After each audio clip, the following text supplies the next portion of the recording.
Okay, so I know this will be a controversial and hotly debated topic, so let me share my point of view and then you can share your thoughts in the comments section below. Sound check.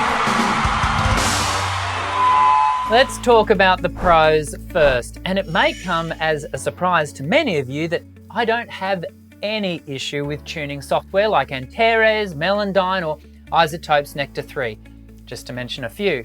I am all for efficiency, especially when it comes to efficient use of time and money.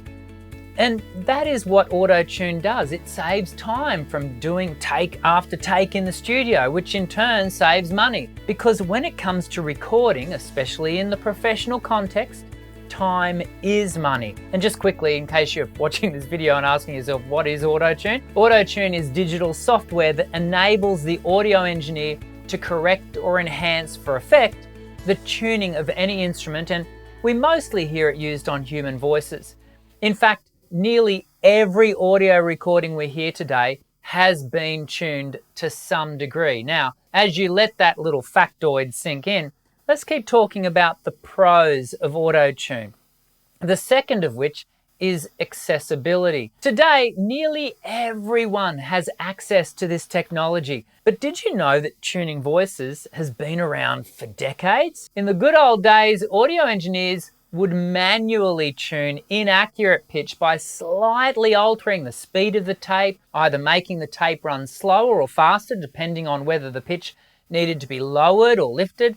This highly skilled job required a lot of time on very expensive equipment. But now, for a few $100, you can purchase pro-level software that will, to some degree, do it all automatically. And it would be remiss of me to not give a favorable mention to the artistic effect that can be applied to a recording when using Autotune. Perhaps one of the most famous examples is Cher's recording of Believe. This recording, with its intentional artistic use of Autotune, arguably changed how Autotune is used and continues to be used today. Hopefully by now you can see that I am not anti-Autotune. And by way of full disclosure, I have used Autotune software on my professional recordings as well as some recordings here in the studio. With that said, let's now consider some cons, or as I see it, the dark side of Autotune. This is simply my opinion. I'll be keen to read your thoughts in the comments section.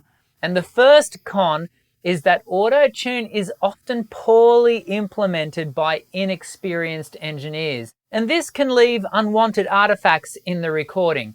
These unwanted artifacts, as I'm calling them, stand out like a signpost highlighting the use of Autotune. These very same artifacts are exaggerated to give us the Cher effect.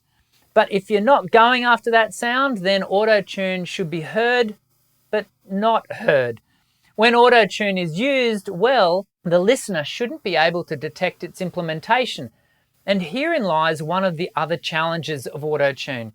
Its widespread and somewhat ubiquitous use. That is to say, and I'm talking mainstream here, every time you hear a human voice on a professional recording, which goes for audio recordings and videos on TV and here on YouTube, every time you hear a human voice on a recording, you should know it has been tuned. This has been the case for at least the best part of the past 2 decades. And the bigger picture here is that audiences no longer tolerate voices that are heard as anything other than perfect. But here's the rub. When a singer records their vocal in the studio and it is invariably tuned by their producer, that same singer, albeit at a subconscious level, is required by the audience to produce the same quality of pitch accuracy that they have come to expect in accordance with the recordings they, the audience, have been listening to on their headphones. How many times have you been to a concert only to walk away disappointed that your expectations weren't fulfilled? I wonder whether the singer's imperfection was one of the factors that led to your disappointment. For the most part, I think there is no malice at play here on behalf of the singer or their music producer. There certainly is a responsibility for the singer to further develop their technique to improve their pitch accuracy for live performance, but ultimately, the singer is human and human beings are wonderfully imperfect. So, bum notes will continue to haunt the voice until their last performance. But what about those times when Autotune is knowingly and intentionally used to present a voice to a standard that it is not? And this is probably where I have the greatest issue with auto-tuning the voice. The facts are that in the hands of the most skillful music producers, auto-tune can take the most substandard voice, again I'm talking professional performance here, and alter it beyond recognition. This disingenuous use of auto-tune sticks in my craw because I know too many hard-working singers who deserve more opportunity and exposure but are drowned out by people who may have invested very little into their performance and vocal craft. But in a world of easy won fame and expediency, I know that auto-tune will continue to be the short road taken by many.